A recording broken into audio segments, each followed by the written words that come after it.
आज हम एक बहुत ही खास कहानी में गोता लगाने वाले हैं। ये कहानी है दो बच्चों की, तोत्तो-चान और यासुकी-चान की। और ये कहानी है एक सीक्रेट एडवेंचर की, एक ऐसे मिशन की जिसने उनकी दोस्ती को हमेशा के लिए बदल दिया। तो चलिए शुरू करते हैं। तो ये कोई आम खेल नहीं था जैसा बच्चे रोज खेलते हैं। नहीं, ये तो एक वादा था। और इस वादे को पूरा करने के लिए एक कह सकते हैं बहुत ही सोचा समझा सीक्रेट प्लान बनाया गया था। ये उनकी दोस्ती का एक टेस्ट था, एक ऐसा मिशन जिसके बारे में किसी भी बड़े को मतलब किसी को भी पता नहीं चलना चाहिए था। तो कहानी के सेंटर में है तोत्तो-चान, और उसका ना एक बहुत ही स्पेशल पेड़ था। मतलब वो उसे अपनी प्राइवेट प्रॉपर्टी मानती थी, किसी को उस पे चढ़ने की इजाजत नहीं थी। और उसका एक दोस्त था यासुकी-चान, और तोत्तो-चान ने यासुकी-चान को एक इनविटेशन दिया था अपने उसी खास पेड़ पर चढ़ने का। लेकिन यहीं पर कहानी का सबसे बड़ा ट्विस्ट था, सबसे बड़ी चुनौती। यासुकी-चान को पोलियो था और इस वजह से वो अपनी जिंदगी में कभी किसी पेड़ पर चढ़ ही नहीं पाया था। तो जरा सोचिए, तोत्तो-चान का ये इनविटेशन सिर्फ एक इनविटेशन नहीं था, ये एक बहुत बहुत बड़ा वादा था। तो अब आप समझ गए होंगे कि इस पूरे मिशन को सीक्रेट रखना इतना जरूरी क्यों था। तोत्तो-चान को घर से निकलते वक्त अपनी माँ से झूठ तक बोलना पड़ा। उसे मालूम था कि अगर बड़ों को इसका पता चल गया ना तो पक्का डांट पड़ेगी, लेकिन उनका इरादा एकदम पक्का था। तो मिशन शुरू होता है। तोत्तो-चान अपने प्लान पर काम करना शुरू कर देती है। उसने रात में ही सब सोच लिया था। वो भागकर चौकीदार के छप्पर की तरफ गई, वहां से एक सीढ़ी घसीट कर लाई और उसे पेड़ के तने से टिका दिया। चलिए, पहला स्टेप तो पूरा हुआ। लेकिन जो पहली कोशिश थी वो सच में दिल तोड़ने वाली थी। यासुकी-चान के हाथ पैर इतने कमजोर थे कि वो बिना किसी सहारे के सीढ़ी के पहले पायदान पर भी पैर नहीं रख पा रहा था।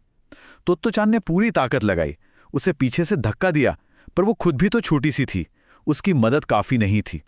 पहला अटेम्प्ट फेल हो गया। यासुकी-चान बेचारा एकदम निराश होकर सिर झुकाए खड़ा हो गया।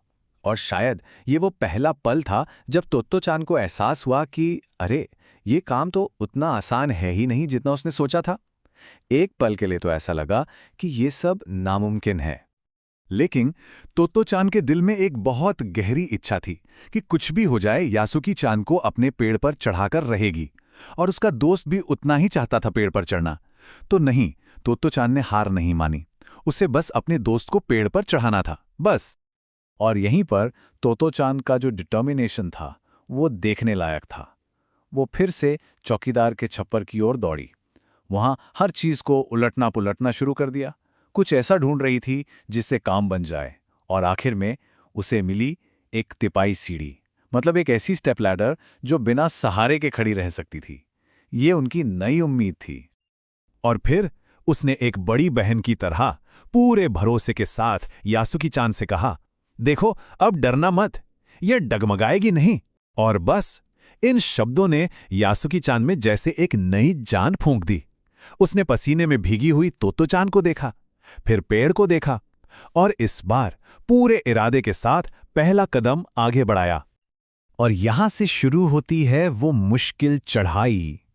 सूरज ठीक सिर पर था, गर्मी बढ़ती जा रही थी, लेकिन उन दोनों का ध्यान सिर्फ और सिर्फ एक ही चीज पर था, पेड़ का वो फोर्क, वो द्विशाखा।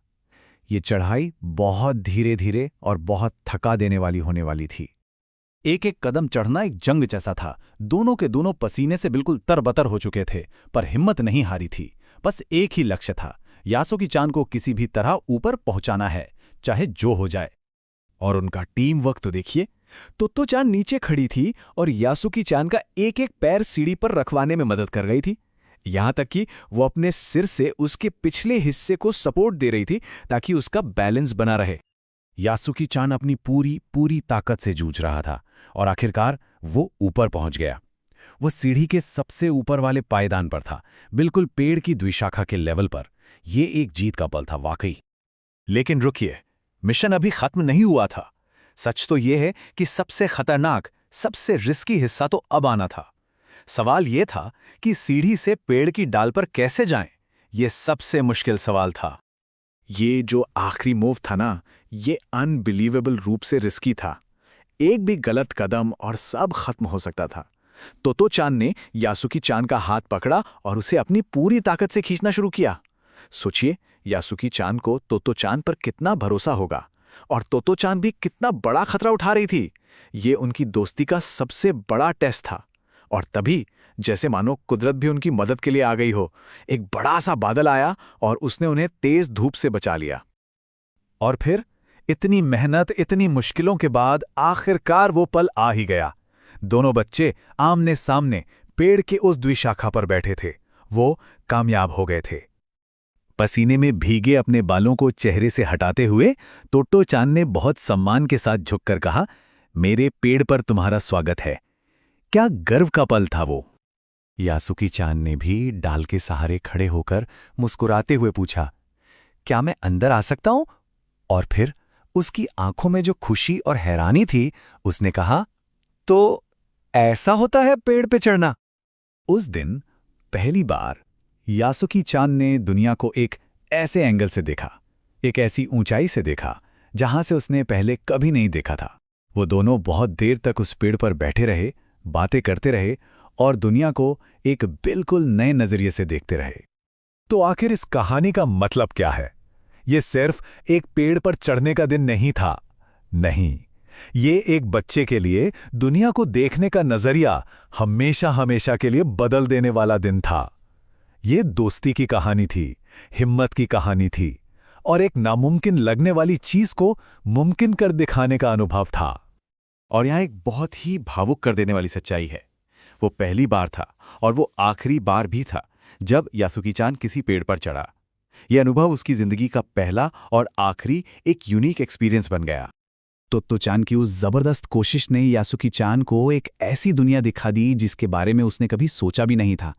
और ये कहानी हमें सोचने पर मजबूर करती है ना, कि दोस्ती का एक छोटा सा काम, हिम्मत का एक पल किसी की जिंदगी, किसी की दुनिया को कैसे बदल सकता है।